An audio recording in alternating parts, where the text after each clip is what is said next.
Welcome to Queued Up, the show you thought was dead. We're back. It's 2024. I can't even remember the last time I recorded an episode for this. I think it was Succession Season 3, but I'm back with my man, Jason Madison. We talked about Succession. We talked about Euphoria. We talked about Winning Time all the way back in 2022. And now we're reunited to do our top 10 TV shows of 2023. And I know what you're thinking. Yes, it's January. It's the end of January of 2024. Why are we doing top 10 shows of 2023 now, Maze? That doesn't make any sense.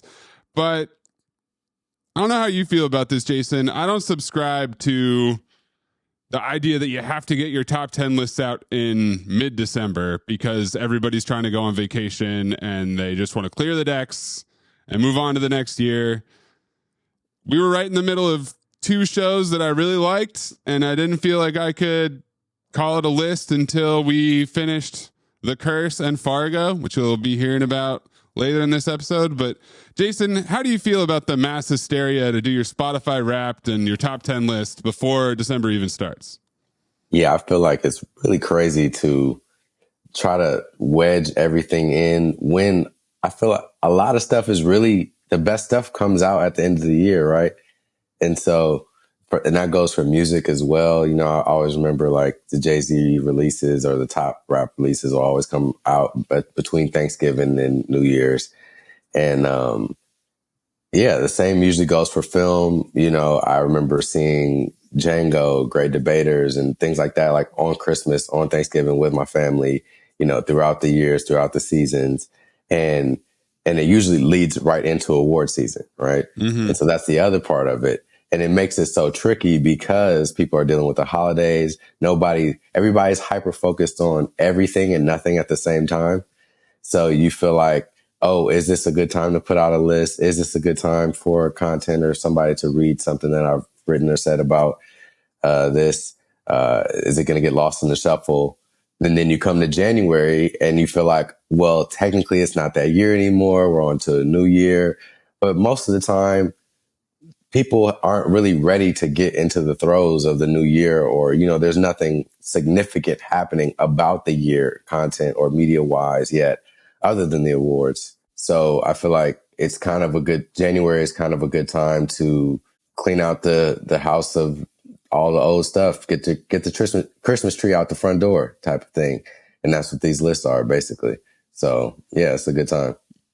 I think that's exactly right. Cause what happens to the show that comes out in December and ends in January? You're not going to remember it by the time you're doing your top 10 at the end of the year. Exactly. It just gets lost. So That's the way I operate. If it starts in the year before and it ends in the next year, it's going in the year before. And then if it started in January or later, that's what makes the list. So I've been keeping a top 10 list since 2017. I'm proud of myself. A little pat on the back there.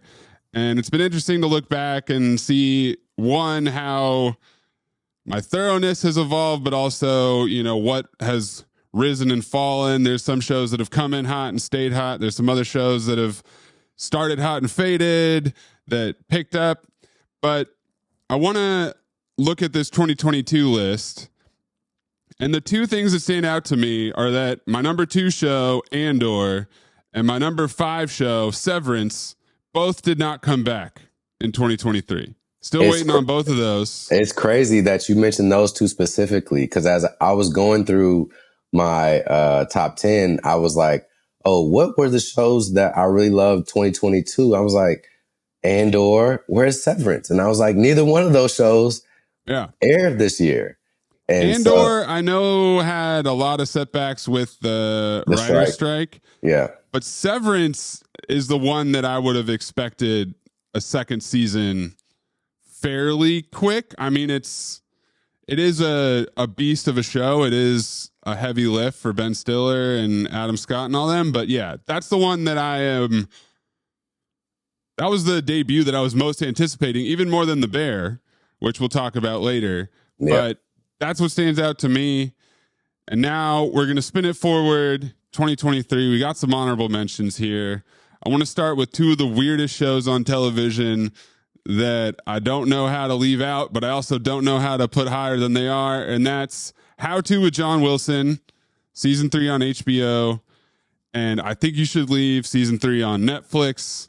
So we got Tim Robinson and John Wilson, two of the weirdest white dudes on the streaming services.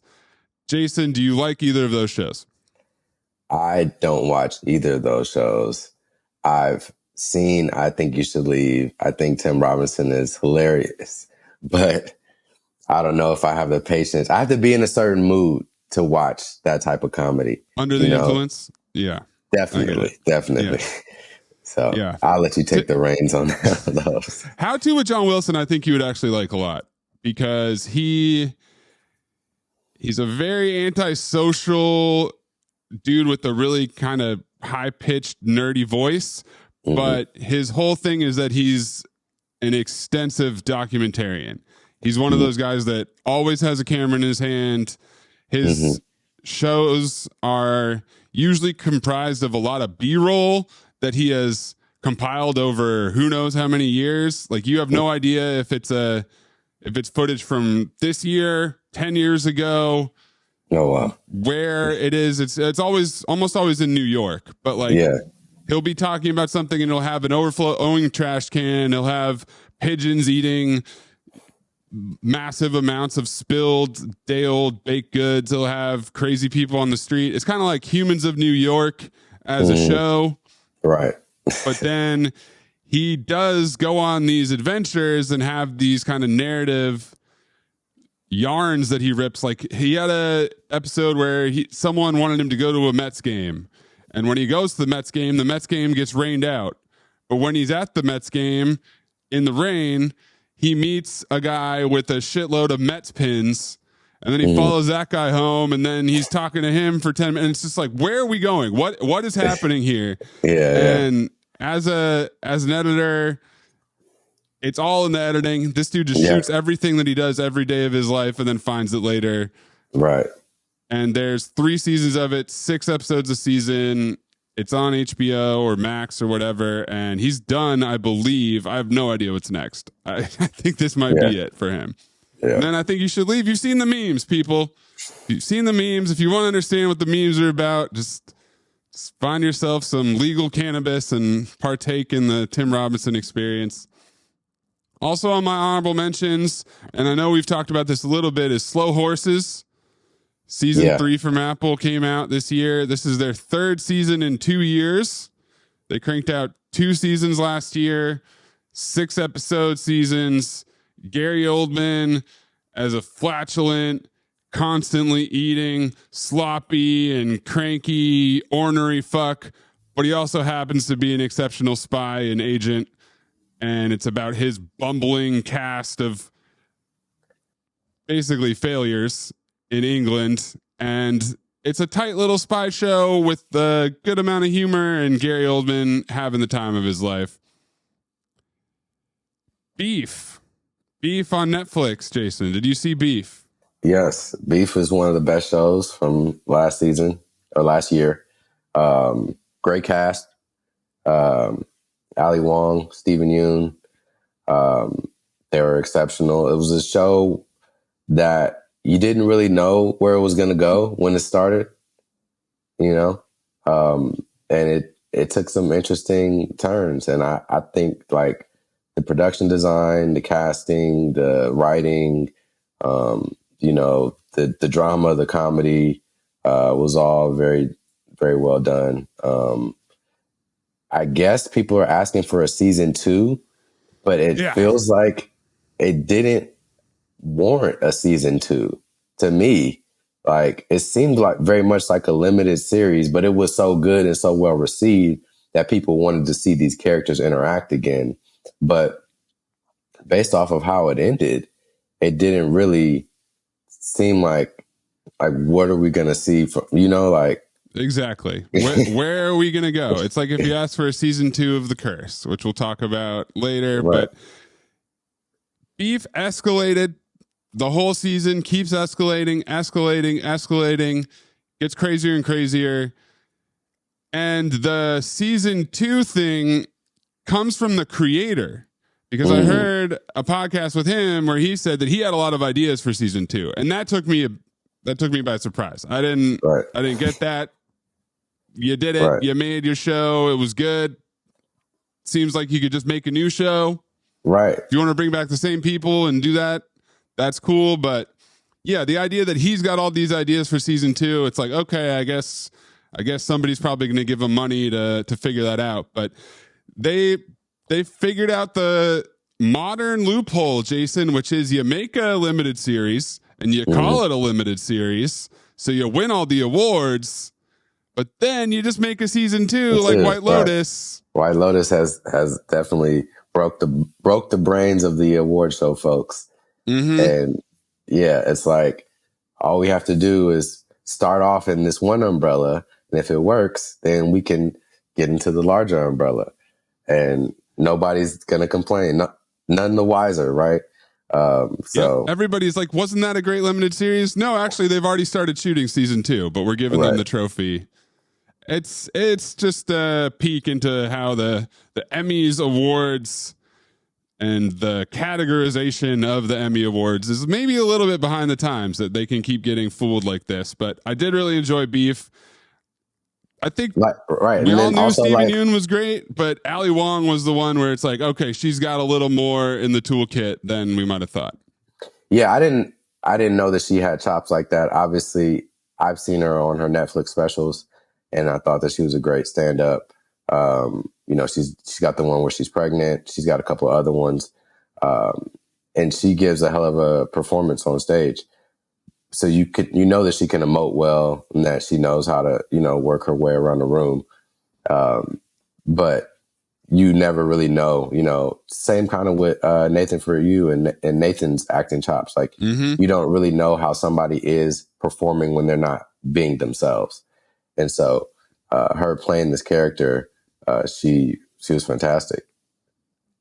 Yeah. Shout out to University High School, San Francisco. Ali Wong representing for the Bay Area, as she is known to do. Final honorable mention is Reservation Dogs. Did you ever watch this show, Jason? Nah, I never got around to it. I heard good things about it.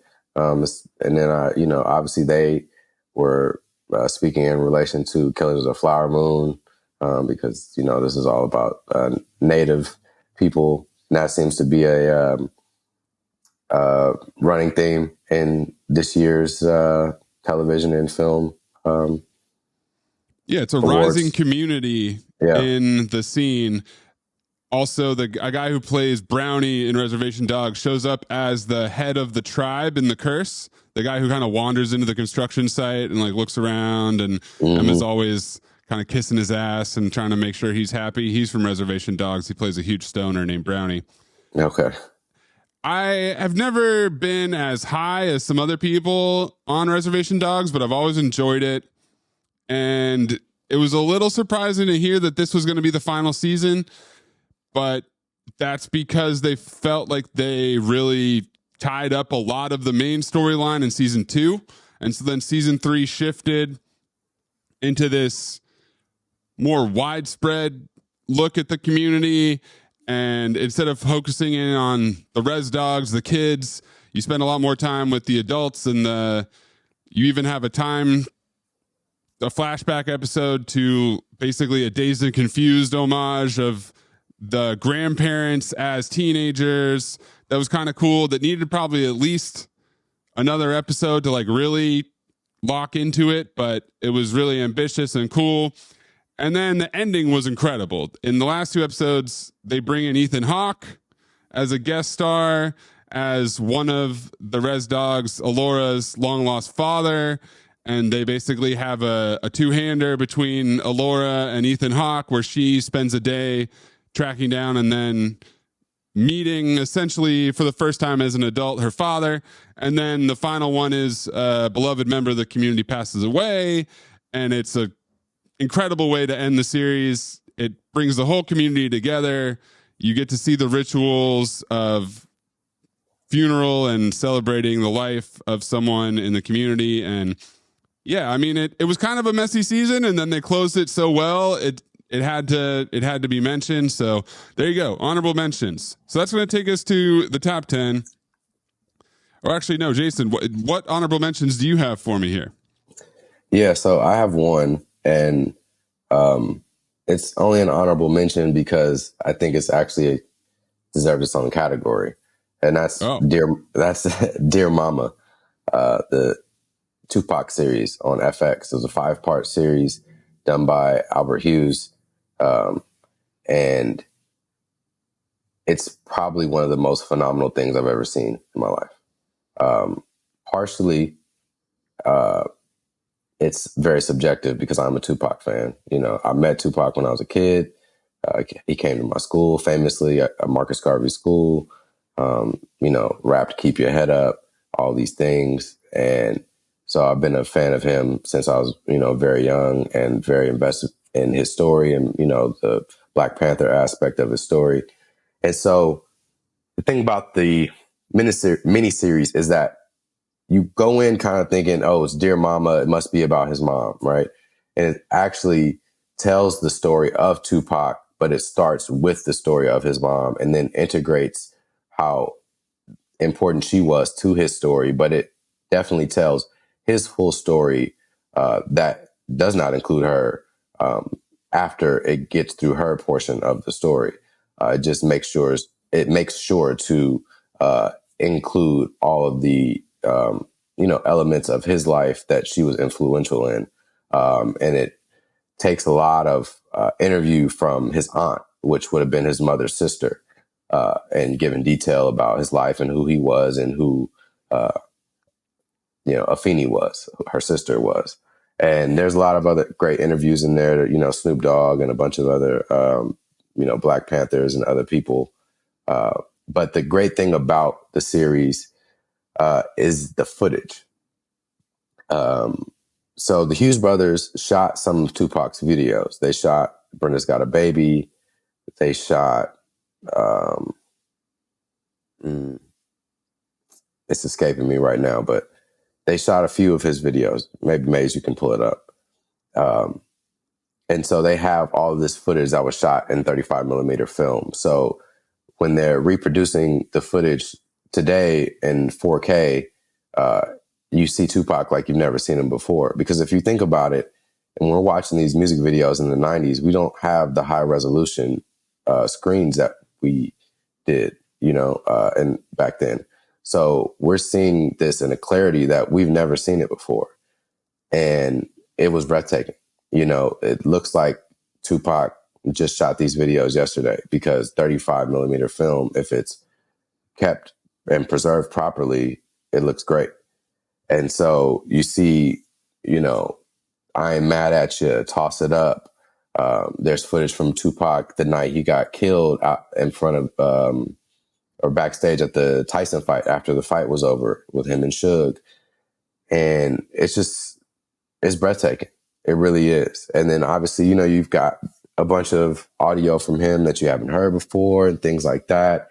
And they do a lot of things with the stems from the songs, and it just makes it very captivating to hear his narrative told in his words in crisp and, you know, concise form, and to get that perspective from other Black Panthers and other people who aren't in the rap sphere, you know. And that's the whole thing, is that we hear the story of Tupac often told as a rapper, but he was much more dynamic than just your average rapper, right? And we all know that about him. And so to hear it from the people who helped construct him as a human being, Shock G as well, who didn't really have everything to do with rap, it makes it really a compelling piece. I'm seeing that the two music videos directed by the Hughes brothers are Brenda's Got a Baby and Trapped. There might be more than that, but that is what I'm pulling up. And he was supposed to be a menace to society, but did not. Right. Yeah. In the film. Yeah. And so one of the great nuggets from the miniseries is, you know, Tupac famously beat up one of the Hughes brothers. I forget which one, because of a dispute they got into about Menace to Society. And they end up admitting that Tupac was right. And so even in that, they reveal another nugget that shows that he was even more right.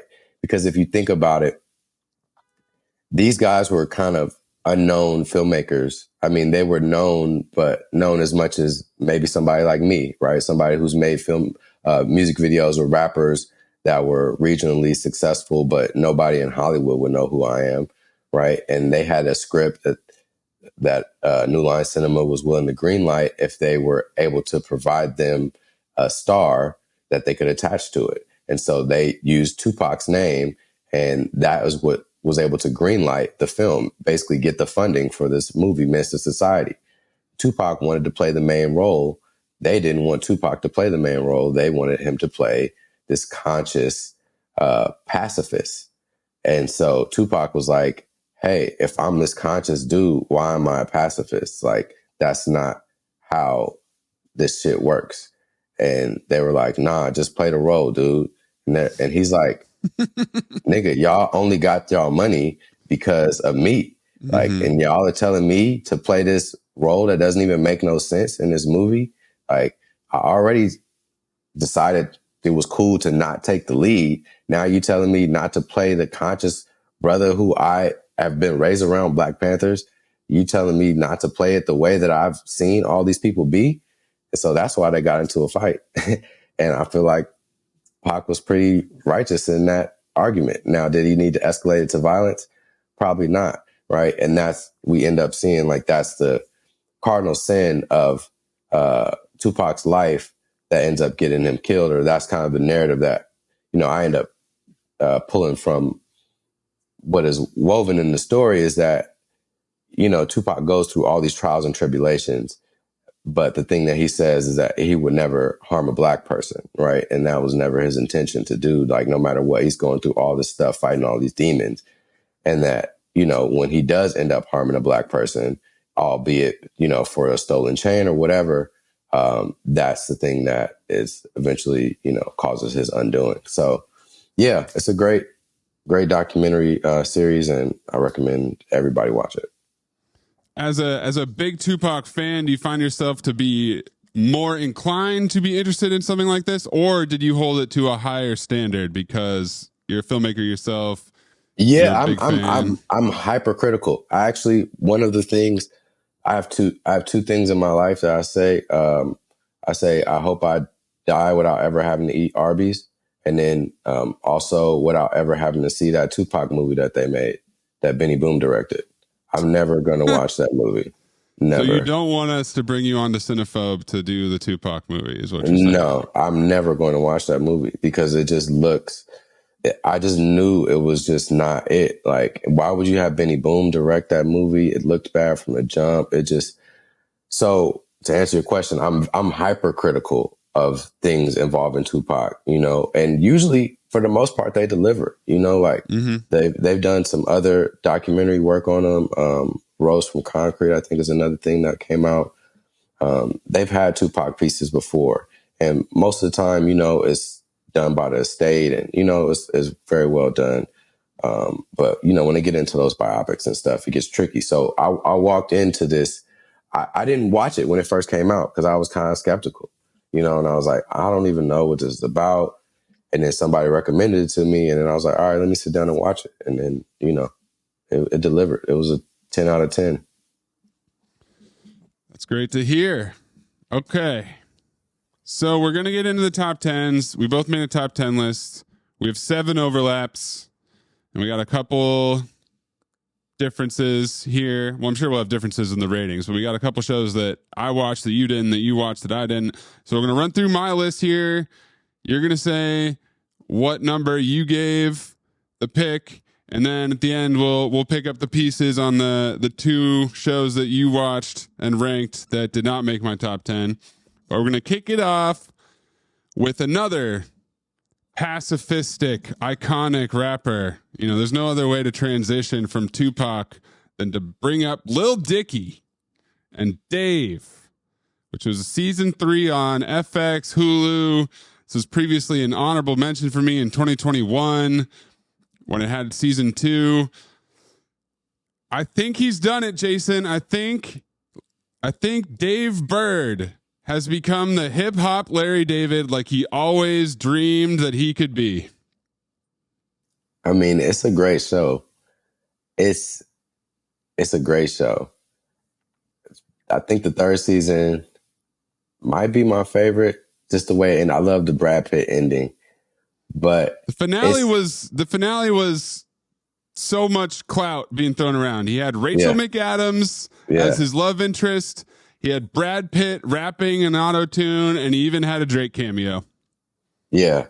But it's so interesting, his music to me, because he makes, I don't know, MTV had like a parody show, a parody boy band show. Together, yeah. You plus me equals us. You are my calculus. Yes. I was all about it. Don't worry. Okay. Yeah. And so that's kind of what Lil Dicky feels like to me. Like, I liked those songs in the context of the show, but it's not music that I would ever listen to in a regular setting, if that makes sense.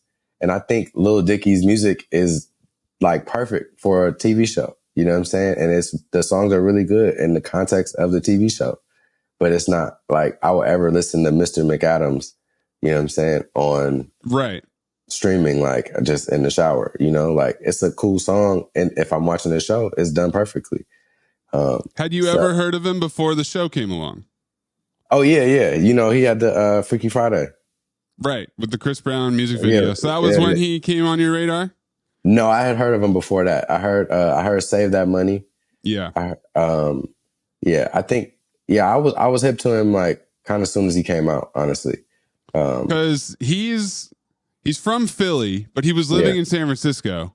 And so the very first time I heard about him, he made this music video in Alta Plaza. It's called Ex-Boyfriend, and it samples Al Green, and it's a whole rap about how he and his new girlfriend ran into her ex-boyfriend, and then they went to a bar, and he went to the urinal, and he caught a glimpse of the dude's dick, and then he was incredibly self-conscious the rest of the song. And then the big surprise at the end is that they dated in elementary school, and it wasn't even a sexual thing.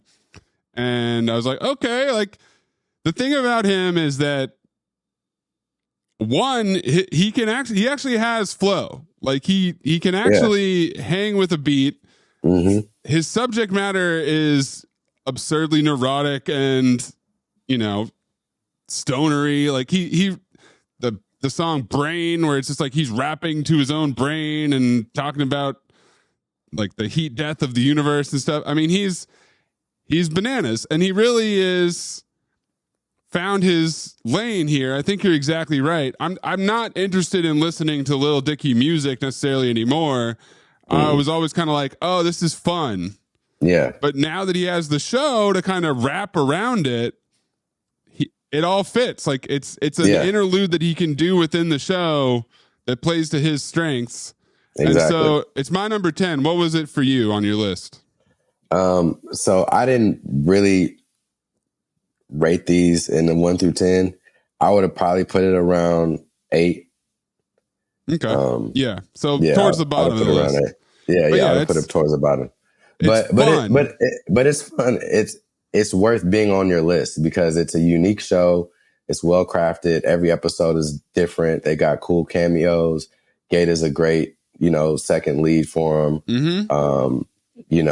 The girls are always fun. Whoever's playing his female love interest is always kind of a fun, quirky chick. So, Rachel McAdams.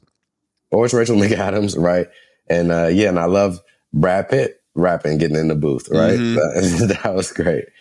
That whole finale just became a version of Misery and The Fanatic, and you're wondering why that person's there, and it just escalates. And it had a Mecca episode, which I like, just in the sense that that's a culturally significant thing that I've never seen anybody try to do a satirical or even honest look at. And Jack Harlow, who I really don't like, was hilarious in that episode. Yeah. Talking shit to him and generally telling him to back off the white guy rapper corner because Jack Harlow's here to take it. Like, it was, and the Looking for Love tour and him faking his own death. Like, it was just a good season, man. He had a lot of good stuff going on. Yeah, I really, really enjoyed the faking his own death episode. I thought that was kind of the highlight of the show so far for me, because it played into everything about social media, fame, narcissism, lying to your audience, you know, like just the whole thing. Like, what would you go to? Like, what links will you go to make it? And where does your morality really lie? Like, you know, I thought that was a great way. It wasn't even his morality. It was really more like his anxiety and guilt. Right. That drove him to actually tell the truth eventually. But yeah, it was a very strong season. I agree with you. I think it was definitely the best one so far. And it doesn't seem like he's going to stop making it anytime soon. Nah, he's definitely still going. So, I'm excited for what they got coming up next. I know Penis that just dropped. Penis. I haven't checked it out yet, but it's. I don't think it was this season. I think it was season 2 where. It's season 2 where he's like fucking a fleshlight with a VR thing on his face, and the scene just keeps going. And I'm like, wow, he's really just gonna keep doing this, huh? Yeah. He's certainly not afraid, so that's good. All right, next up on my list, number 9, The Last of Us, season 1 on HBO Max. There's a lot to like here. You got Pedro Pascal, you got Bella Ramsey. You have the format where essentially it's a different location every week. So you got an ability to bring in new guest stars every week. You have the standalone episode that everybody went crazy for with Nick Offerman and Murray Bartlett as the tragic lovers, that my mom dipped in and watched just that episode and didn't watch the rest of the show because she has no interest in a zombie apocalypse. I like the production design of the mushroom monsters. I think it's done a good enough job separating itself from The Walking Dead and even Station 11, which is a really tremendous show from a year or 2 ago. How did you feel about The Last of Us, Jason?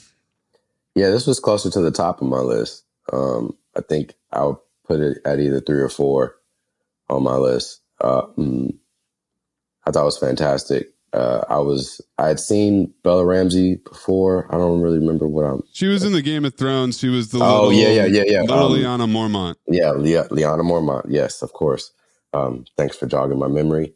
But yeah, what I'm here for, Jason. And obviously, Pedro Pascal has been on a just insane white hot run. Heater. Yeah. So they got him right in the middle of it, and yeah, he's just burning up the screen the whole time. You know, as Joel, he's great. I didn't know about the video game. My friends, you know, put me on after I started watching the show, and so yeah, I just thought the cameos, the Storm Reed episode was probably my favorite one. Oh, interesting. The mall episode. The mall episode I thought was really good. Yeah, my favorite was the one with, I'm blanking on his name right now, but the brothers, the deaf brother. Yeah, the deaf brother. That one was episode really good 5. Too. That's in Kansas City. That one was the standout to me. But yeah, you know, the nature of it was such that, and we'll talk about this a little bit later with another show on my list, Poker Face. But with the serialized nature where each episode is kind of a distinct story, that left you a little more open to have a episode that kind of fell flat to me. Yeah. Like the cannibal episode, I was okay. Right. Exactly. Yeah. So I felt like like you said, the production design was incredible. You know, the giraffe thing and all of that stuff was really, really cool. Just how they made the world in a very, what's the I Am Legend type style, you know, And so in terms of zombie fare, like you said, in comparison to The Walking Dead and a lot of other, even 28 Days and World of Worlds and stuff like that, like I really liked the design of the zombies, just kind of like the interaction that the humans have with them, and just the general vibe of the communities and the fireflies and all that stuff. Thought was really well done. And then for the ending, I think it was just kind of like the perfect kind of, we want to see some real conflict, right? It's like they're trying to murder Ellie, and Joel is going to do, what a father figure would do in that scenario. And it's going to make everybody, run online and say, what would you do in this scenario? And, he should have did this. And what were they going to do with their brain? And, blah, blah, blah. And so it makes you ask a lot of like philosophical questions. And that's what makes the show so rich to me, is that it makes me think about larger world things, way after the show's over. It's something that I just never forget about. Right. Yeah, I wanna circle back to the ending in a second, but you stoked my memory here. So it was made by Craig Mazin, who made Chernobyl, and I really like Chernobyl. Chernobyl was my number 4 show in 2019, but the production design carried over from Chernobyl. Like that's what really was strong to me, was the attention to detail and like the way that you take something and age it essentially, or damage it, or make it look like it's been there for however long. And I thought the CGI held up, like when they were in Boston and stuff like that. I thought that was really tremendous. I never played the video game. I haven't really been much of a gamer at all, but I know that it did a pretty damn good job of being faithful to the video game, partially because it was co-written by the creator of the video game, and because the video game was always intended to be a pretty cinematic game. And then Pedro Pascal, the heater has continued. He's now going to be Reed Richards. That's how far it has carried him forward. He's going to be the centerpiece of the Fantastic Four, which Disney is really banking on being the turnaround for Marvel, because they've been in the shitter. You won't find a Marvel show on this list. But let's go back to the end of Chernobyl, or sorry, not Chernobyl, of The Last of Us, and the decision, but then also the decision to lie, which we know is going to cost Joel in season 2. And so part of that, I guess, it's tough in a situation like this where you are following a script, because now I already know that's going to cost him going into season 2. Like there's no ambiguity about it. And so I guess I just wonder, like, how do you feel about, it was kind of like, the whole season we've been working to get to this theory of a miracle cure, this theory of the Firefly outpost that's going to fix it. And then in one clean swoop, that hope is erased.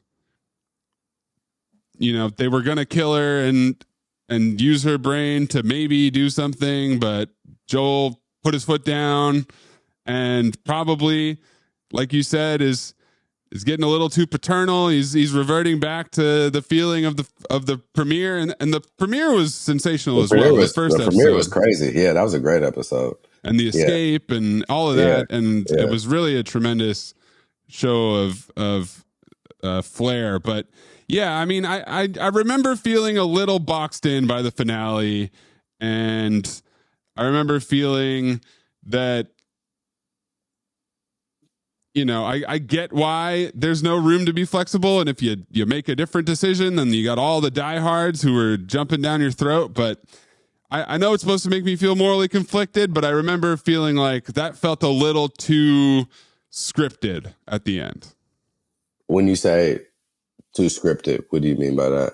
The decisions that were made and just the way that it all happened. It all happened very, very fast. Mm-hmm.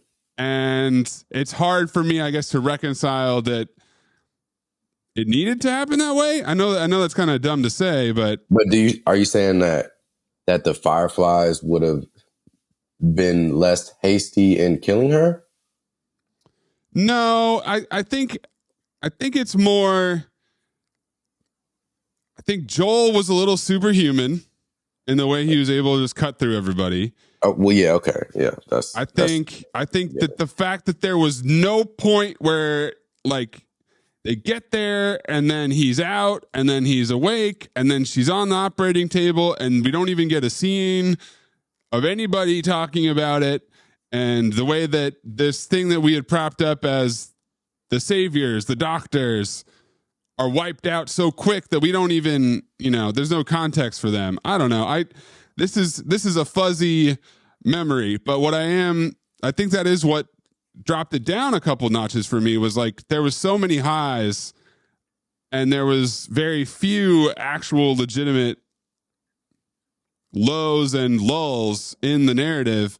But I remember coming out of the finale being like, okay, that felt a little squeezed and rushed there at the end. Yeah, I think I can agree with you on that part. I was wondering if you were saying like more like if they could maybe make us want to feel a different way in terms of like maybe he shouldn't have done it, or did he have another option? Because like I feel like that was kind of his only way to go. Like, yeah, it was fucked up that he killed the lady, but the whole concept is like these people have this kind of one mind aspect of like, this is what we have to do. Once we get somebody who's immune, we have to kill him. We have to take the brain. We don't care. We don't care. We don't care. And then there's no rational thought or any type of, governance behind that. It's just like, this is the only thing that we can do. And so I feel him in that way because, obviously I've been online, I've been on Reddit, I've been on all this stuff. And it's like, yeah, why don't they let her have kids? Or like, there's maybe, like populate some other, immune people. Like the fact that you're killing the body of the immunity, don't you think that might also kill the immunity with it? Like, I don't understand how they rationalize that as like the immediate way to harvest the immunity is to murder it. Seems kind of backwards. Yeah, and there was no conversation. There's no scene where anybody's talking about that. It's right. So cut and dry. So yeah, and it's because it's how it was written for the game. Yeah, and I get it, but like that's the only place where I really bumped on that at all, and that's kind of an achievement in itself. Also, I just remembered the cold open to the very beginning of the show itself, which is like a 3-person panel, and the guy's talking about mushrooms and the fungus spreading. It was a really well made show. But yeah, for whatever reason, this is a crowded list, and it is at number 9. Moving on to number 8. Could not go in a more sideways direction here, but fucking love this show. It's the Righteous Gemstones, season 3, HBO Max. Previously number 9 in 2022. Man, I keep trying to find ways to put this show higher on my list. It's so goddamn funny. It's so good. Every single member of the cast is doing tremendous work. The characters are well written. I love Danny McBride. I love Jody Hill. I love that they've built this new North Carolina semi-southern home cooking empire out there. Like they shoot everything out there. They set up shop out there. It's kind of like how Vince Gilligan set up shop in Albuquerque. Like I'm into this idea that you just make your own production companies outside Hollywood. You get a little different feel for it. And Baby Billy Bible Bonkers is just fun to say, Jason. Baby Billy's Bible Bonkers. It's God's favorite game. It's God's favorite game.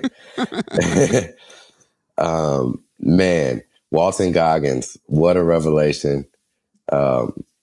He's just, Danny McBride has to be thanking Christ for meeting the Walton Goggins, because after Vice Principals, which I thought was a pretty funny show, them bringing him back to play this role, which is kind of a side character. And he's gotten a bigger role as the show has progressed on. It's just amazing. John Goodman as the patriarch, Eli Gemstone, hilarious. You know, he's the straight man. And then all the women are funny. All the women in the show are hilarious. Edie Patterson, I have to ride for her because she is still my favorite character, I believe. She's Judy Gemstone. And man, I can't get enough of her. She was also in Vice Principals as kind of a crazy woman in the school who ends up having a sexual dalliance with Danny McBride, and now she's playing his sister. But yeah, she's tremendously talented. I love her every time she comes on the screen. Everything they did with her and BJ this season was fucking hysterical. And then pretty much every season has a self-contained arc. You know, last season it was Eric Andre, and then there's like another part of it. And then this season it was Steve Zahn and Shea Wiggum, and Shea Wiggum as the fucking race car driver. Yeah. But yeah, Steve Zahn, and then the woman from Third Rock from the Sun, Kristen Johnson, who I hadn't seen in a decade plus. But they find people who fit the vibe. They find people who can come in and play jazz with them. And I never want this show to stop. I want it to keep going. Yeah, we need 8 seasons. Yeah, no, that's great. The Redeemer. The fucking monster truck, man. They just end this season with a monster truck montage of them running shit over and hanging out under the tree. Everybody laughing and smiling. It's just a good time. It's really a good time. It makes you believe in Jesus, you know. That's true. You know, I wasn't sure. I was on the fence a little bit, but you know, I might have to head down to that Gemstone mega church and give them my life savings at this rate. Gotta do it. Number 7 for me is Poker Face. This is a show that you didn't watch, Jason, so this is going to be me pitching it to you real quick. It's created by Ryan Johnson. He did the pilot. It stars Natasha Lyonne, and she is essentially playing Columbo. Every episode is a self-contained murder mystery. Or I think it's usually a murder mystery. At the very least, there's a crime that's been perpetrated. And she has the ability, mythical, magical realism, not totally explained, the ability to tell if you're lying or not. Does she look into your mind and read your mind? No, she can just tell if you're lying. So if you told me, oh, I love Poker Face, I watch every episode, Natasha Lyonne would say bullshit, which is her catchphrase. She calls bullshit. And that's where the Poker Face title comes from. Once again, it's a series where every episode can be completely different. They have different writers and directors coming in to do this and different guest stars. The highs are really high, though. There's an episode called Orpheus Syndrome, which stars Cherry Jones and Nick Nolte and is essentially a takedown of Kathy Kennedy and her husband Frank Marshall and then the guy who, like, the set design person from Star Wars is essentially who Nick Nolte's playing. And so it's this like very on the nose look at like a filmmaker, producer, and then also wait. Yeah.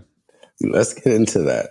Yeah. Because I don't really know that story. I mean, obviously I know who Kathleen Kennedy is. I know who Frank Marshall is. But I didn't know that they were married. And I didn't know that there's some on-set goings on. So it's not necessarily like the story matter from the episode is like applying to real life. But if you will remember that Ryan Johnson made The Last Jedi. And so he fell directly into the Star Wars orbit. And obviously there's a lot of controversy involved in that. So even though he didn't have a writing credit on the episode and he didn't direct the episode, there's definitely some more than like not quite subtle shots at Kathy Kennedy in this episode. Cherry Jones has a very Kathy Kennedy haircut, and I'm trying to remember who Nick Nolte is supposed to be playing, but essentially like it's critiquing the Star Wars empire and the production house behind it. Phil Tippett, that's who it is. So Phil Tippett is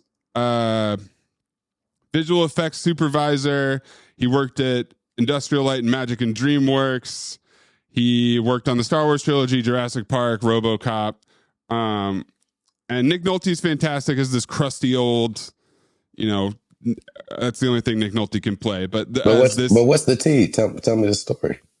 What's what I'm saying is that there's not really like, it's about a murder. Like Kathy so Kennedy's, it's not like a love triangle or anything.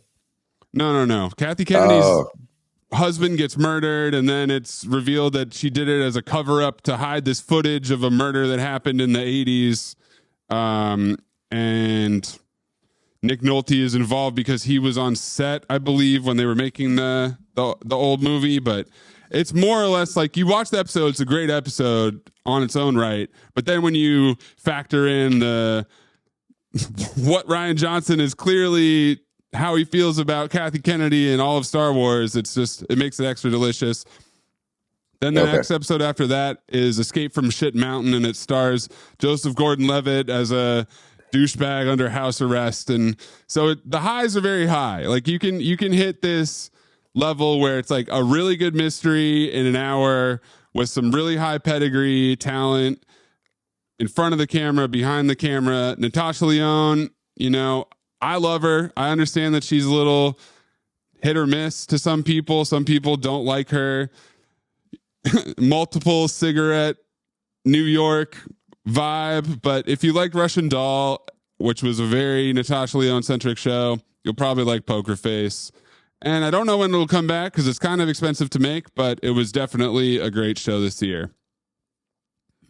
Number 6, Jason. Now this one I know that we're going to have to talk about a little bit. It's The Curse. It's The Curse. It's on Showtime. It's on Paramount Plus. It's Nathan Fielder. It's Benny Safdie. It's my queen, Emma Stone, the greatest actress. She's on an absolute heater. You want to talk about a heater, Pedro Pascal? Try dropping The Curse and Poor Things at the same time.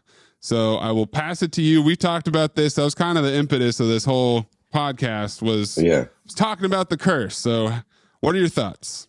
The Curse. What a fantastic, weird, unsettling, unique masterpiece. Made by 3 of my favorite creatives who, it's interesting because you don't realize people are your favorites sometimes. And then one day you wake up and you're like, oh, I completely love everything this person does. Mm-hmm. And sometimes when they collaborate with other people who do that and it kind of knocks you on your ass, you just don't even know what to say. And that's what happened with this because I randomly stumbled on Good Time like a couple of years before, I think a year before Uncut Gems even came out. Because I just, I'll leaf through movies on streaming services and see what's going on. And I saw Robert Pattinson and I was like, what the fuck is this? And I thought it was great. Then Uncut Gems came out and I thought that was my favorite movie of that year. Then my friend who loves Tim, what's the guy? Tim Robinson? Yeah. And Dr. Steve Brule and Tim and Eric and all that others, like the weird comedy stuff, Eric Andre. He put me on Nathan For You. So we always watch Nathan For You together. And it's in that whole league of comedy. And it's an A+ in all of that, category. Then Nathan did The Rehearsal, which I think is the most unique, special show I may have ever seen. I'll tell anybody about that. I mean, that was a true show of artistic genius if I've ever seen it. Mm-hmm. And then you have Emma Stone, who I've liked since Superbad. I never thought that she was going to be this unique superstar. When you're watching like these teen movies, and you know, obviously, especially when they have like male centered teen movies, you know, like even Project X or you know whatever American Pies and things like that, which Natasha Lyonne was in American Pie. I'm not thinking Emma Stone is going to be the actual superstar in the movie. She's actually bigger than everybody who's in that movie, right?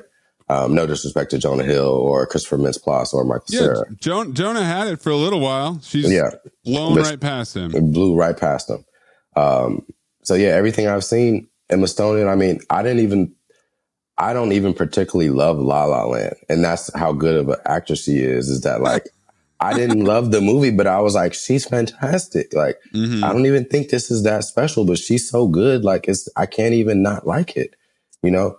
And that's how she is in every role. Like I don't have to love everything about the piece in particular, but I know that she's going to knock it out the park. So when the three of them got together and made this show, The Curse, I was super locked in, and they did not disappoint. Every episode has all of those elements in it. It has her amazing acting, Nathan's fucking weirdness, and Benny's direction and his also weirdness, because he plays a weird character in all his movies as well. He's in Good Time. He's in Oppenheimer as well, playing a normal person, but he's in Uncut Gems. Yeah. He's also on The Heater. So he's on such a heater. He broke up with his brother. Exactly. You gotta really be feeling yourself to do that, dude. Usually you break up with your wife, but he broke up with his brother. But that happens. The Coen brothers didn't do that for like 30, 40 years. I know. But the Hughes brothers are still together, right? I think they broke up too. Damn. Because only one of them directed Dear Mama. Yeah. Wow, that's tough. Yeah, the Wachowskis broke up. I mean, it happens. Wachowski's a little bit different, but we don't. It is. Yeah, we don't have to get into that. Yeah. But yeah, The Curse. Yeah, I'm with you 100% on Emma. Yeah. I've been in since Superbad. I've been in love with her since Superbad. But it was Easy A. When Easy A came out, I'm like, man, okay, this girl can really do it all. She can carry a whole movie. She can be funny. She can be dramatic. I believe her. And she's only gotten better. But yes, let's dig into the show a little bit. So you got these three people coming together creatively. And the whole show is shot unlike anything that you've ever seen. Every camera angle is voyeuristic. You feel like someone's in the closet or outside the house or in the car behind them. For looking over somebody's shoulder. I kept waiting for that shoe to drop. I kept waiting for it to reveal that Benny Safdie's character has been making a secret documentary on them the whole time without their consent. That's what I was waiting on. That's what the first episode kind of presents you, right? Is that when he's like whispering to the mic guy, go get this and go do that. And it's kind of, mics are always live. Cameras are always rolling. You know, like you have to be on guard because there's no relax on this. Right. But show. but the real twist is that he's one of them. You know, he's not like he presents himself initially as an outcast from them and like, look at Ash, and he's kind of making fun of him. But by the end, when they're in the car rapping together, they're no different. They're no different. Shout out to Dead Press. You know what I'm saying? Like they're two peas in a motherfucking pod. You know what I'm saying? Yeah. And I think they allude to it, but the idea is that they went to Jewish summer camp together, right? Yeah, and that's exactly. where they're friends from. Yeah. And that is maintained. You can feel that connection, and it's just some real fuckery that these two have been into since a very young age. And Benny Safdie's character's probably been making fun of Asher since he was 12 years old. And now look at Asher. He's got himself a rich, hot wife, so he can go masturbate in the bathroom and talk shit to himself about how other people like his hot wife. Cherry Tomato Boys. Yeah. I mean, I think the premiere is still my favorite. Yeah. I think the first episode, because I went back and rewatched it, and like the first time I watched it, you know, you're feeling it out. You're kind of getting used to the horrible anxiety of the vibe and the creeping doom that all the music and everything makes you feel. But the second time around, I was laughing so hard because there's so much there. Yeah. You could spend the entire show just watching Emma Stone's reactions to every single thing that Asher does. Yeah. Nathan Fielder does. Nathan taking notes on how to be essentially a human being the whole time. And that's beautiful because it's like, how far is that really from Nathan Fielder, the person? It can't be that far. It can't be that far. He does try to act human a lot in Nathan For You, in the rehearsal. It's a lot about being an alien and trying to understand human emotion and human experience. And so to make Asher essentially too vanilla to function, like he's so boring and unfunny and has such bad empathy and understanding of how other human beings work that he's a walking train wreck. Yeah. in the acting class. He gets kicked out of the acting class because everybody's sick of his shit. I mean, that was hilarious. Like the fact that I was wondering, what is he going to do that's going to make me uncomfortable right now? When he was sitting in that chair, as it's going around to him, like the tension was just building. And I was like, can he do something that's really going to make me like weirded out? And he did. He really did.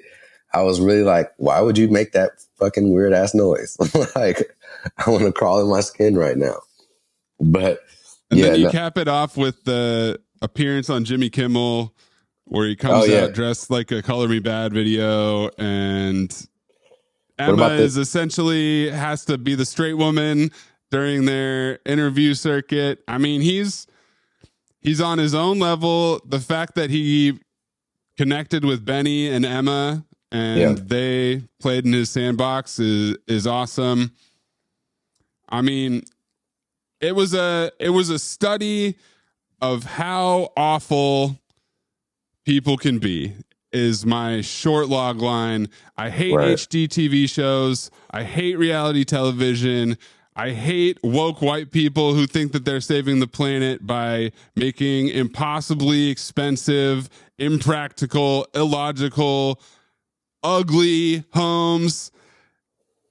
The whole element of Kara, the artist, which I know, so I want to circle back to that in a second, but bringing in the tribe and bringing in the self-righteousness about the tribe and bringing in the Native American artist that Emma Stone claims is her friend. All of it was incredibly well executed. But you asked me at one point, is Kara secretly the worst person on the show? And so I want to hear your explanation of that. Okay. So I've thought about this. I think the elephant in the room in the show is, and nobody really, and it's funny because nobody has talked about it. Nobody will talk about this aspect of it, is that a lot of the Native people have sheer, they don't have jobs. They're not really contributing to society. They're stealing. But obviously, this is part of this capitalist society that these white people are running, right? That they're all victims of for generations, right? They're just born into this capitalist kind of dump that they didn't ask for this, right? These white, obviously Whitney is born with a silver spoon in her mouth. Her parents are wealthy landowners. They're giving her loans. They're giving her property. You know, she hasn't really had to do much of nothing. Asher, I don't know how he got his money or what his upbringing was, but you know, it's obviously that he has some privilege, right? And so I think the interesting societal conundrum is that both of these groups of people end up having pretty terrible traits about themselves, but the ones that the indigenous people inherit seem to be as a result mostly of the conditions that they were brought up in. But that doesn't absolve them of how they act, right? You can still be a good person. And that's the thing. They still choose not to be a good person when they can, right? They don't have to interact with these people. They don't have to choose these locations. They don't have to steal. or whatever, what have you. But that's what makes the show so interesting and complex. Now, is Kara the worst person? No, but she does some pretty awful things. Right? Yeah. She's complicit. I would say her biggest sin is complacency. And maybe I would, if I had to pick the worst person on the show, I'd probably say Whitney's mom. Because at least the dad is like giving his daughter money and trying to help her out in like a kind of way, right? I mean, he kind of makes fun of her a little bit and saying like, "Oh, it's a loan," like ha ha ha. Mm-hmm. And he's in his weird way trying to be buddy with his son-in-law, and so he's trying to do something. But like the mom got small dicks. I mean, right, exactly. Just gotta connect. Right, but the mom doesn't seem to serve any purpose or any use or do anything but complain and kind of yell at Wit, and like she seems just kind of like the worst part of this whole like ecosystem. Like she hasn't done anything, hasn't built anything, but lives off of everything, tells everybody what they should be doing, how they should be living their life. But obviously, and luckily, we don't spend too much screen time with her. But if I had to rank the characters in terribleness, I think she'd probably be the apex predator. And then we probably move to Asher and then Wit after that, and then everybody else. I think I got Whitney number one, but that's fine. That's why we did a top 10 here, is we have differences of opinion. But One thing I wanted to bring up is when he gives Abshir the house in the finale, and he thinks it's going to be this really well-received gesture, and he's essentially doing it because he wants to give Whitney poor people's happiness. And then Abshir immediately comes in with all of the practical, logical questions like, what about the property tax? Are you going to get these documents handed over today? Like, there's an inherent skepticism that this is actually happening. There's no joy. There's absolutely no joy at all. That was an incredible subversion of expectations, which the show has more or less done the entire season. But my biggest complaint is that I want more curse. But also, Maze, there's the kind of the subtext as well of like, oh, you're giving this to me for sure because I'm about to flip this. Like, I'm about to sell this shit. Right, he's going to sell it. 100% he's going to sell it. Yeah, he's like, all right, for sure. He just got $260,000. He like, how much is it worth? Okay, can you have it done by today? For sure. Yeah, let's get that. Let's run that. Absolutely. And Nathan looks like a chump. Yeah. He looks like a chump. He got played essentially, even though he played himself. He played himself. Yeah. And the finale is one of the more jaw-dropping things I've ever seen.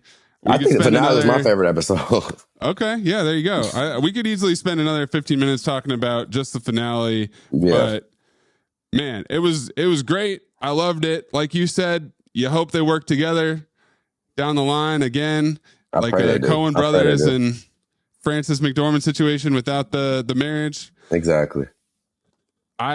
Nathan Fielder is must-see TV. Whatever he does now is an immediate, I'm going to check it out. And Emma Stone hasn't made a bad choice. So, love them both. And Benny Safdie, too. He's having a great time, too. Number 5 on my list, Abbott Elementary. Wow, look at that. A network television show in season 2 on ABC.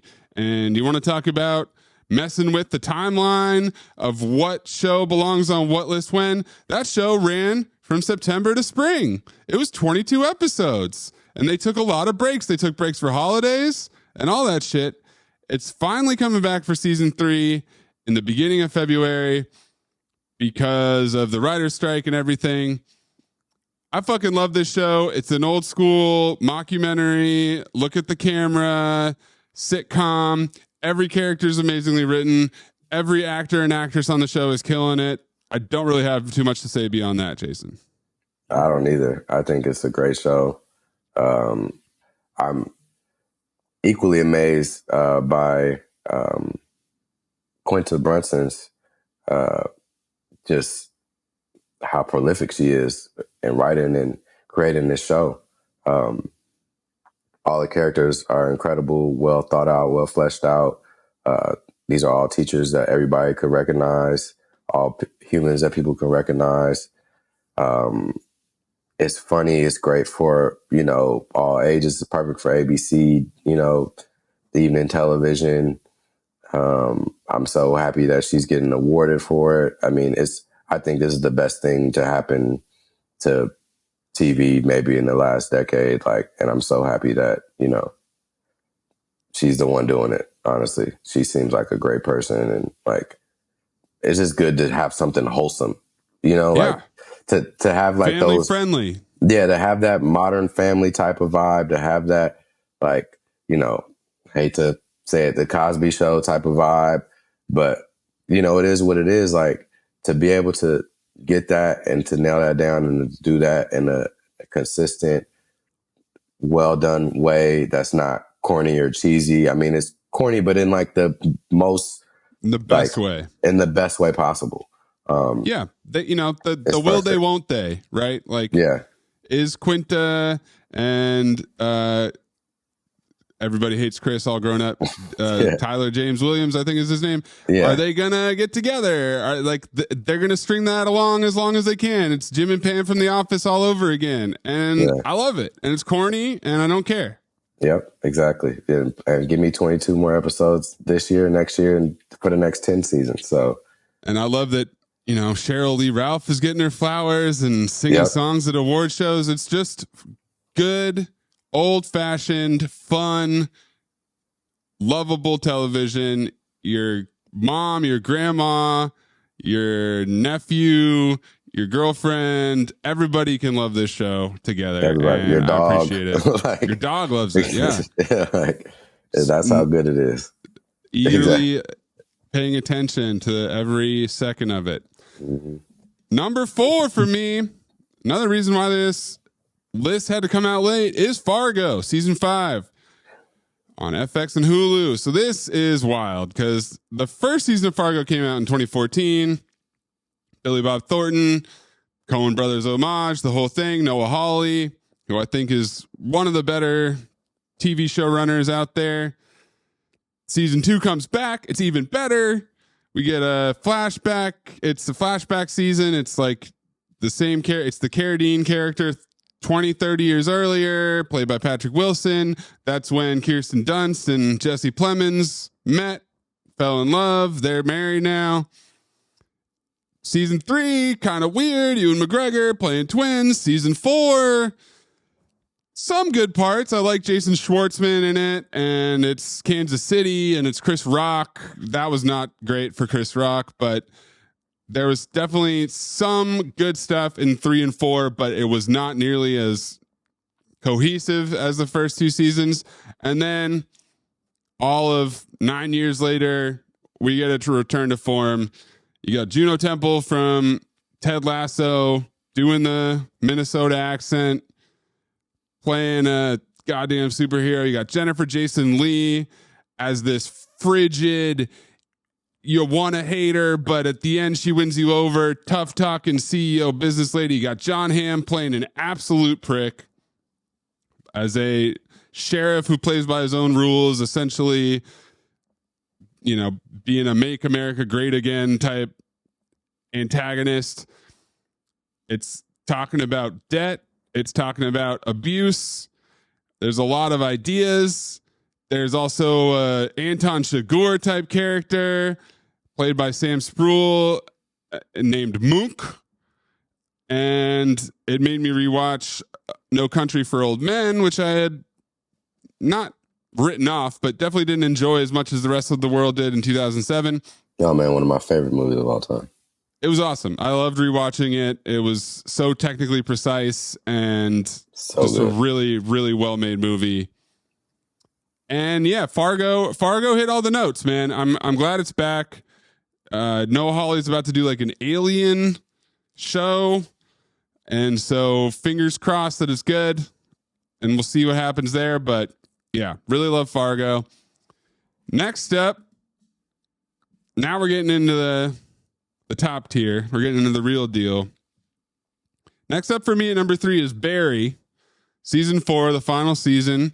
This was previously number 3 for me in 2022. So holding that spot. I think, Jason, that COVID this was the only show that benefited from COVID. And my thinking behind that is that Bill Hader had season 3 written, but they couldn't shoot it.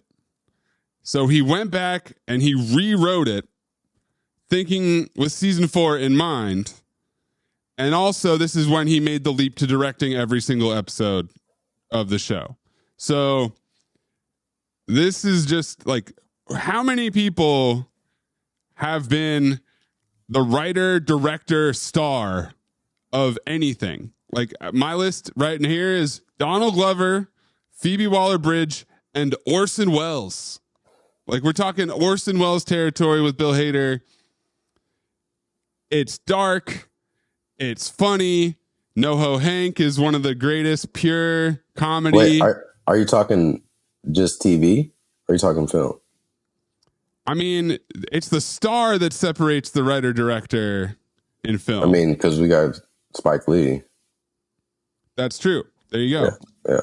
And he stopped being in front of the camera 30 years ago. Yeah, like after what? Like, is it Malcolm X is probably his last prominent role. I mean, he was in Girl 6, but even then, he's not the main character, right? Like, he was the main character in Do the Right Thing. Do the Right Thing, and School Days, he's a side character. I'm trying to. What's the? Is it? She's Gotta Have It. She's Gotta Have It. That's the one where like he's for sure is the lead. So there you go. So that's another very impressive name. And then he, and I think that's probably accurate because I feel like Bill Hader will probably shift to a more behind the camera role going forward. But we'll see, I guess. I don't have a lot of quibbles with it. I really love the experience of watching it. I found Sally to be one of the most hateable characters in television history, but anytime you can elicit an emotional response of pure, unadulterated hatred out of me, you're doing something right. It defied all classification. It's not a drama or a comedy. It's just a show, and man, I'm gonna miss it. Definitely gonna miss it, man. I thought NoHo Hank's character was a unique character. Hadn't really seen a guy portrayed like that before, and that was really dope. I thought my man, who's Barry's mentor, that went to jail. Oh yeah, the Raven. The Raven. He's also in No Country for Old Men, and he's I don't know why I can't think of his name. Steven something, right? Stephen Root. Yeah. Stephen Root. He's a great character actor. Love that guy. But yeah, Bill Hader's amazing, man. He's one of those people. He reminds me of like a Dave Grohl, where he started as one thing when he was a younger guy, and as he got older, he just got better and showed how versatile he was. And so I thought that this season of Barry was kind of a culmination of all that. Obviously, my guy, the Fonz, what brings Henry Winkler. It brings a lot of energy and gravitas to the show. Gene Cousineau, great character. I think the most memorable character from the show is Gene Cousineau. And I think that's the testament is that all the characters fucking hit. Yeah, he's great. Cousineau, the Raven, NoHo Hank, like Sally. All those dudes are next level. Sally, and like Barry is probably the most forgettable character. Definitely. Like he's definitely, I still think that Bill Hader's given a great performance, but as he became more focused on directing, like he's giving other people opportunities to really shine and kind of being a straight man in some ways. Yeah, the show is less about Barry, right? It's about the other characters and reacting to Barry's actions and things like that. And I'm going to miss the show because, like you said, it wasn't a comedy, it wasn't a drama. I think a lot of things are in that category, but this was unique, in that way. Like it had some little action moments as well, but it was just fun to watch. It was a fun watch. I never saw an episode that I didn't like, and I really enjoyed it all the way up to the end. Really broke my heart when they killed Barry. So Yeah. Sean Fennessy did a recap podcast with Bill Hader for, I think, the last 2 seasons. And hearing him talk about making it, first and foremost, he's so humble. It's unbelievable. He's your classic artist who is unsure if he's even made good work. Like, the way he talks about it is kind of like, oh, so-and-so had this idea and, you know, I kind of worked it out. Like, he's not braggadocious. He's not expecting you to get anything out of it. He's just kind of like, yeah, I thought this would be fun. I thought this would be cool. He went out of his way to praise so many people on his staff, production design, all the way down to, like, you know, random grips and stuff like that. Like, he was very, very generous and considerate with the way he talked about making this thing. And it was just a triumph, man. Like, I wonder if he'll make movies. He's a big movie, like, cinephile. He's watching old ass movies that no one's ever heard of unless you're a real head. Like, right. He's definitely a Criterion Collection type of guy. Yes. But yeah, I see, you know, not to get in his personal life, but I see he's dating Ali Wong now. Yep. It's great. I would love, also on our list. Yeah. So I would love to see maybe them work together on something. It's funny that when I saw the Mr. and Mrs. Smith thing that came out, I was like, man, it would have been actually dope if it was them two instead. But yeah, so we got Donald Glover and Maya Erskine. Will that be on next year's top 10? Stay tuned, folks. Stay tuned. But I just want to say, like, I hope a show like Barry, because it wasn't highly awarded and it wasn't genre defining, doesn't get lost to the sands of time. Because I feel like sometimes shows like this, because it wasn't Breaking Bad or it wasn't Succession or it wasn't Seinfeld or what, you know, like it wasn't the comedy, ha ha ha, It's Always Sunny. It was, you know, it didn't fit in those categories, that it just kind of lingers in the ether and people stop talking about it. And I just hope that people don't forget this show, because I think it was really special. That's interesting. I do feel like it was overshadowed while it was on. I don't feel like it got nearly enough attention outside of, you know, some critics and some nerds like yourself and myself here on this podcast. But yeah, I mean, I think it kind of depends on what he does next and what he wants to do next. And so I'm eagerly anticipating whatever that is. I will miss the show now that it's gone. I get why it had to end the way that it did. And that's going to lead us right into number 2, which for me is The Bear, season 2, FX Hulu. I was definitely somebody who was trying to tell everybody to settle down last year. I had it 7th. I was like, okay, this is good. I like it, but let's cool your jets. Okay. Let's not just immediately vault this thing. I was telling you, I was telling anybody who would listen. I'm like, okay, we get it. It's a good show, but there's a lot of other good shows. And then this season happened and I was blown away. It's from the beginning sequence where it's, you know, you got this little montage of like getting ready to go. You got Carmi in the basement.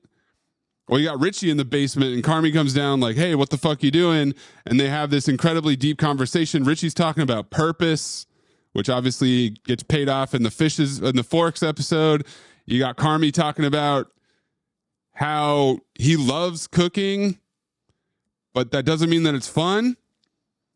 And he got me. That's how I feel about a lot of things that I love are not necessarily fun. Like, if you put in work and you really bust your ass, that does not mean that it's going to bring you joy. Like, it means that you might feel proud of it for a second when you're done with it, but it does not mean that you're going to be smiles and doing cartwheels and rainbows are going to come popping out of your ass every time you do something. So, I mean, the Fishes episode, the guest cast they brought in for that is essentially a movie. It was an hour long.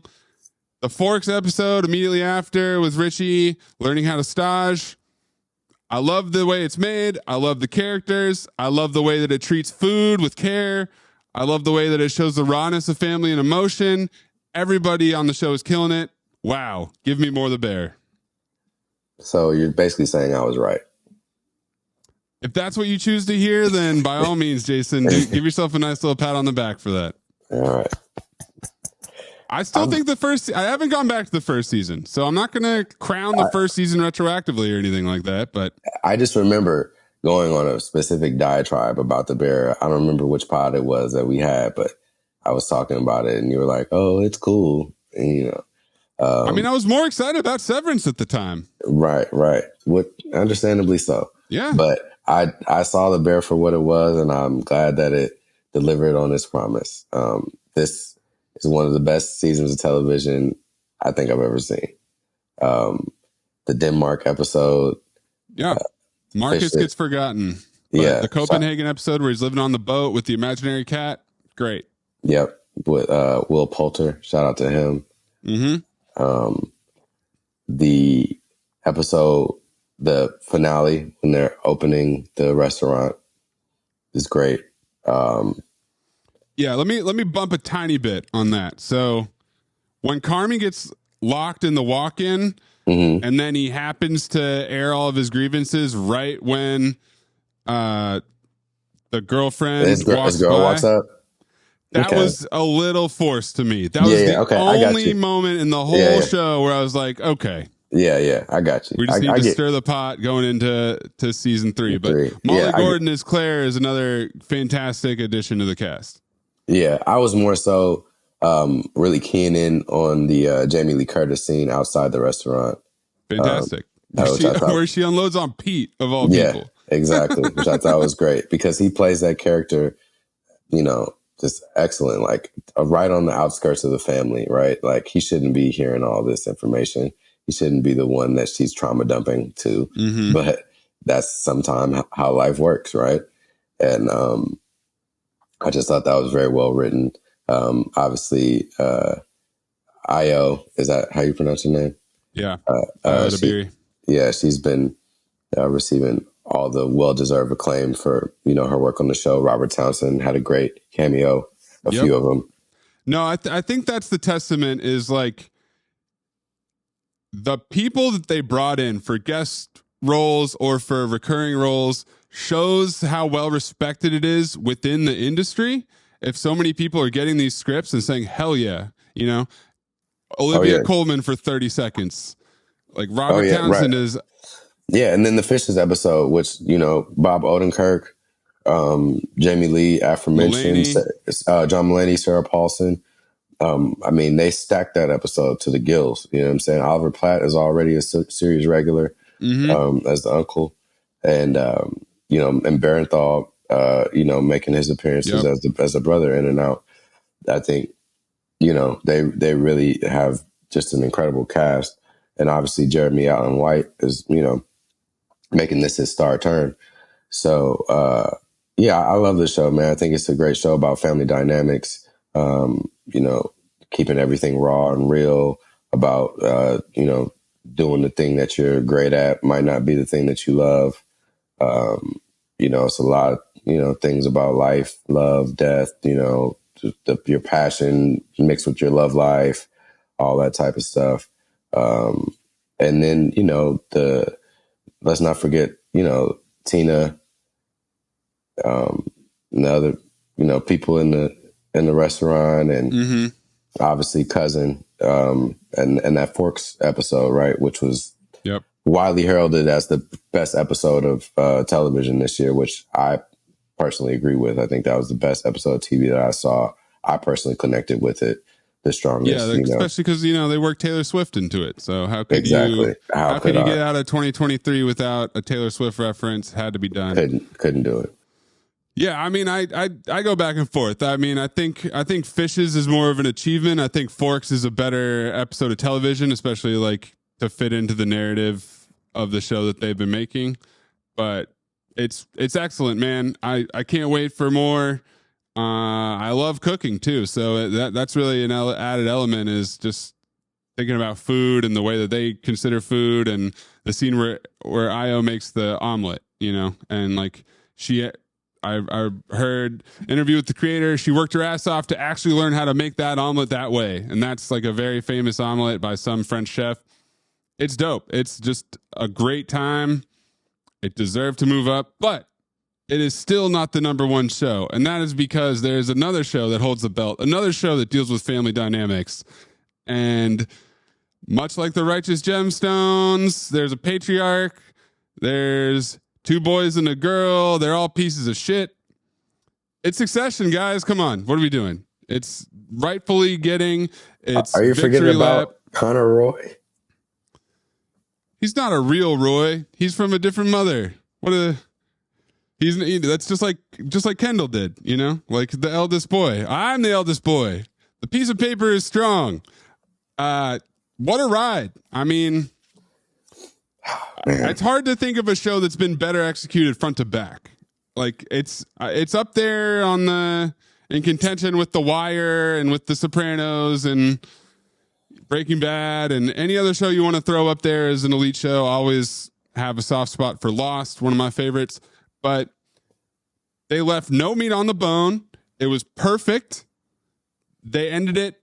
The only reason that it feels like they ended it too early is we would have all wanted to watch another season of it. They subverted everybody's expectations by taking out Logan early, and then you have 6 episodes, or is it 7 episodes after he's dead, where you pick up the pieces. I thought the election episode right into the funeral episode was peak Succession, as good as it gets. We've talked about this show, you, me, and Nando back in the day. I mean, yeah, I don't really have too much more to say about it, but what a triumph. Everybody involved deserves their flowers. Can't wait to follow them all into the next chapter. Man, Succession might be my favorite show of all time. Everything you said is accurate. I grew up in Los Angeles. In parts of my childhood, I went to school in the Valley with some very privileged kids and saw some families that had experiences similar to this. And to see it depicted in this way, man, it's strikingly accurate, bitingly witty. The characters, everyone is drawn just to a T. I mean, from Tom and Greg, Shiv, Marsha. I mean, everybody is perfect. Brian Cox. I mean, it's also amazing. I love old people. So when I see an older actor, get an amazing role, a career defining role at the end of their life, like it lights a special light up inside of me, you know? And I'm like, man, that's so cool to see somebody have a role that younger people connect with in his old age, you know? So that you can turn it into being the voice of McDonald's. Exactly. No one could dream of any higher height. Exactly.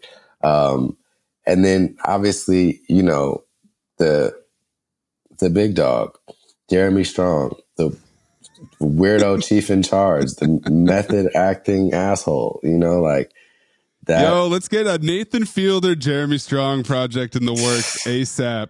Let's get Jeremy Strong playing Nathan Fielder. Right.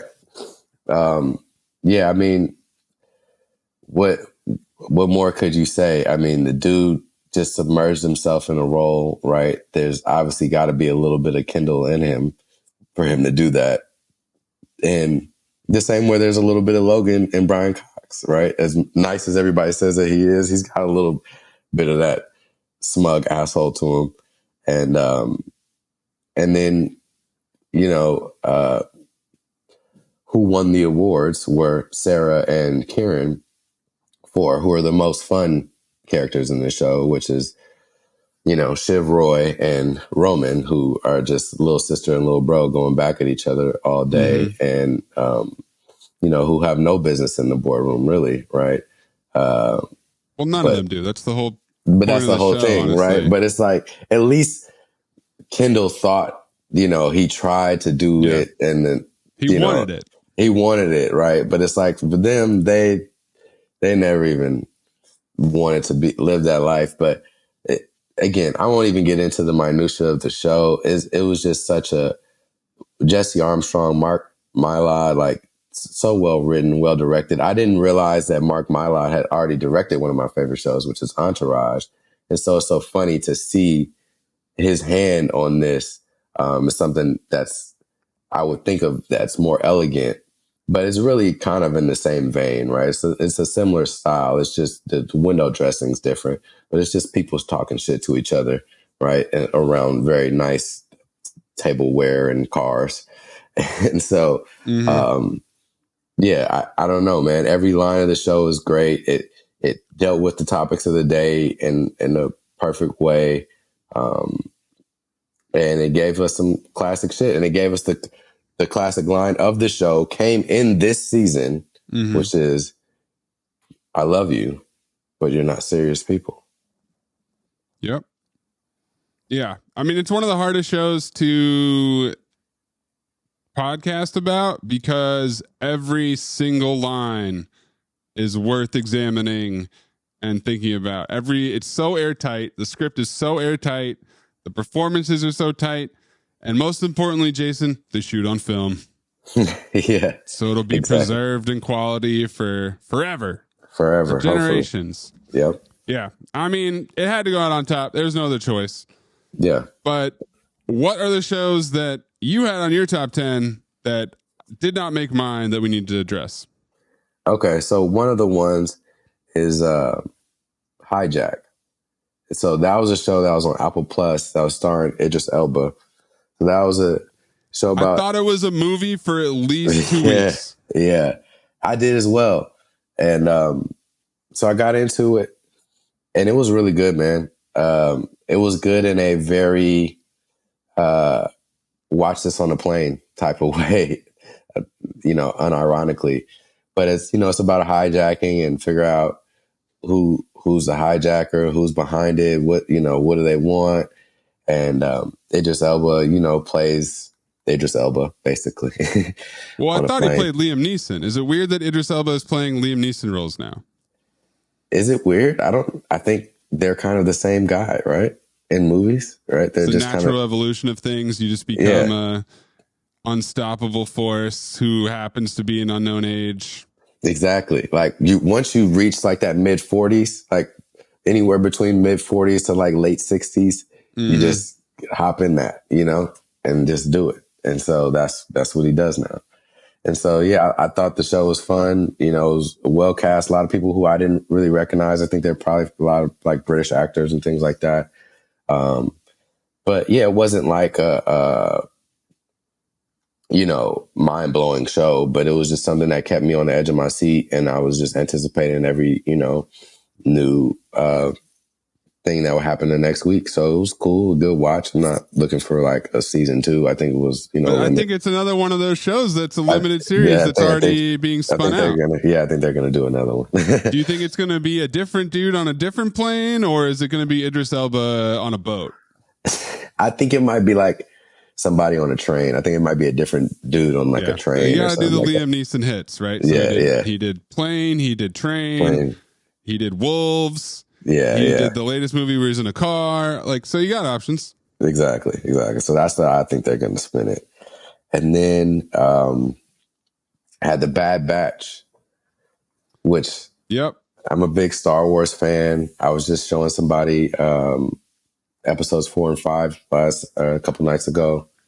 Bad Batch is that the clone conspiracy ones? Yeah. So Bad Batch is an animated clone show about, a band of rogue clones from, the Star Wars universe who are fighting against the Empire. And they've got... So Amin made me review every episode of the show for Rule of 2 on the Mystery Crate feed for Le Batard Show. So I had not watched season 1. I had not really engaged with it at all. And he was really excited about it. And so I came in, I watched like the last 2 or something of the previous first season, and I got on board. And, I can't quite buy in because it is still a little too simplistic, but the Clone Conspiracy 2-parter was really good. And so then it's like you get shit like that and you're like, okay, this is tight. Yeah. And then you go back to like, we're in a cave and the cave is actually a dragon. And I'm like, okay. Yeah. No, it has, because some of it takes me back to my childhood, to where it's like a Saturday morning cartoon, like you're just watching a little serial cartoon. So some of them are very like simple like that, like you're saying.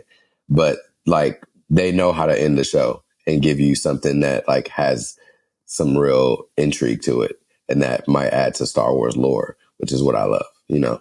And so that's what they did. And I thought that, and I think the characters are cool, you know, like, and that's what I'm saying. I'm into Star Wars. So if you make some cool Star Wars characters, there's a show about it, I'll watch it, you know? And I thought that they just did it well.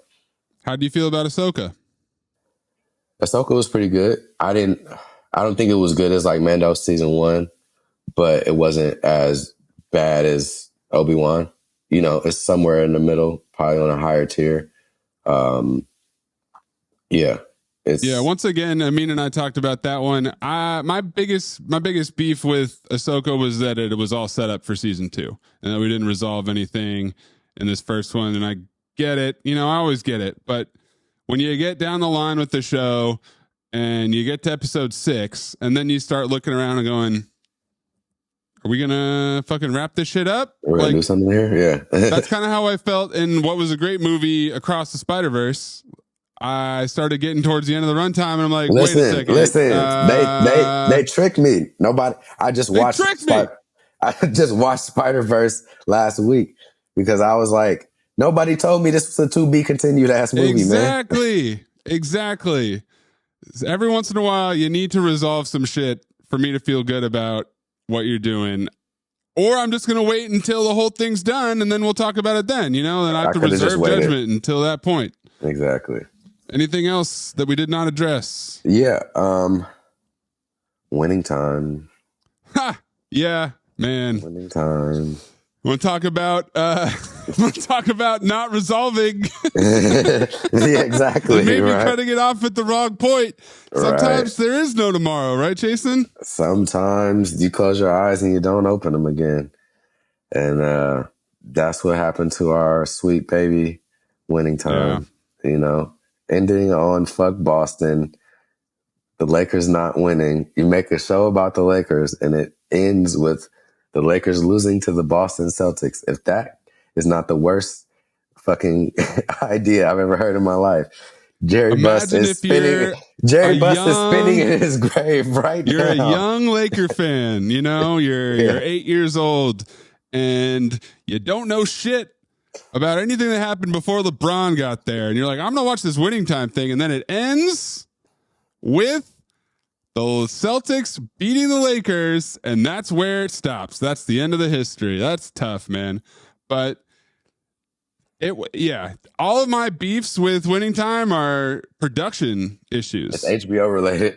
They didn't give it the room to breathe. They didn't give it the platform it needed. Like the second season covered 4 years in 7 episodes. That's insane. That was weird. You can't pace out character development like that. That was super weird. I really liked everything with Pat Riley and Paul Westhead. And I think the conclusion of Adrian Brody slicking it back and putting on the Darth Vader helmet was dope.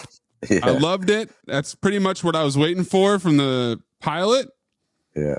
But yeah, man, it certainly leaves a bad aftertaste. My heart was broken, man. And it was funny. I was talking to somebody, I think maybe in the barbershop, about like how they started the series off talking. It was magic in the doctor's office. Magic. And they never got back around to what happened with Magic going to the doctor. We never find out.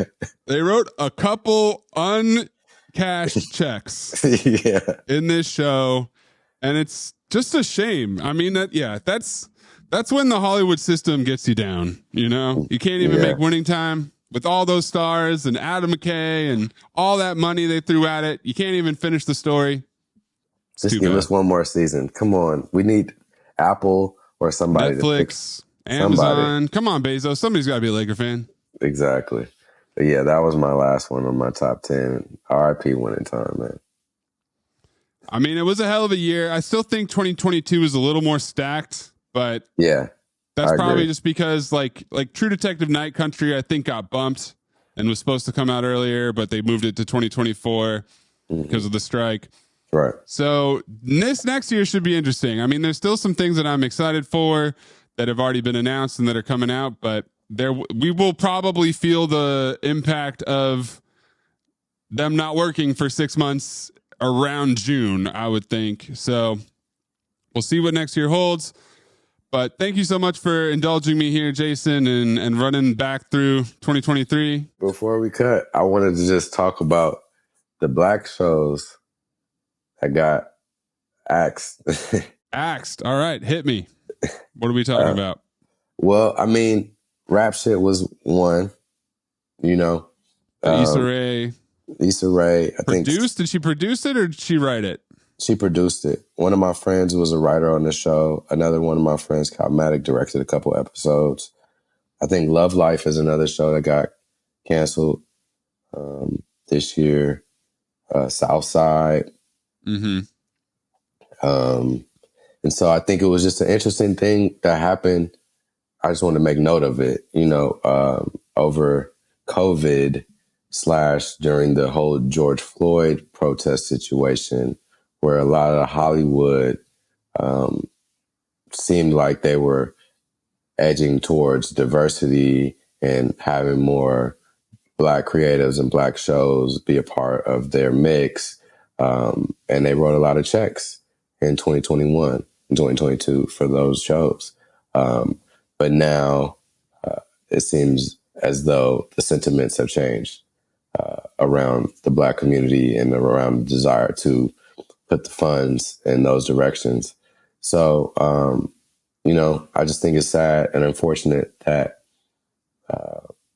a lot of these creatives, actors, talent, writers, and people, aren't going to have the opportunities to continue the work that they were doing or to get more work, off of the stuff that they were building off of. So it's unfortunate. Yeah, I mean, you can kind of include Lovecraft Country in that, right? Yeah, you could throw that in there as well. Yeah. Yeah. And I guess in a different conversation would be Jonathan Major's career, which that's several different podcasts. Yeah. That is a whole different story. I mean, I was wondering, it looks like The Chi is still going and is up to 6 seasons now. Yeah, Chi. Lena Waite's show on Showtime. Mm-hmm. But I remember trying to give that a shot and not really enjoying it too much. Yeah, I didn't love The Chi. That's not my favorite show. I'm not here to down talk it. I'm sure a lot of people do. Obviously, it's been running for a while, so I hope they continue to run it for as long as they like. Yeah. So you're saying that you think it's more like there was an Emma Stone in The Curse, like wokeness. Yes, exactly. Writing checks for these projects. Yes. And then the support to follow them through to their natural ending or get them through a tough time and get them the viewership they need did not happen. No, they were all they went on HGTV Go. Yep. So that's just the way the business works sometimes, unfortunately. And yeah, man, it's just an interesting thing to watch from the cheap seats. Well, thanks for joining me, Jason. I appreciate your time. I appreciate this look back at 2023. Hopefully we can come together again, bring in my dad to talk Oscars. We got the nominations today. Mm-hmm. And I texted him. He's like, it's pretty much what I expected. So no real surprises over here. So we'll bring in Walter Mays. We'll take a look at the Oscars before the ceremony happens. Because I know you're more of a film guy. You definitely got some stronger film thoughts, even though you gave me some great TV knowledge here on this episode. So for Jason Madison, I'm Anthony Mays. And we'll catch you next time on Queued Up. Sometime, who knows?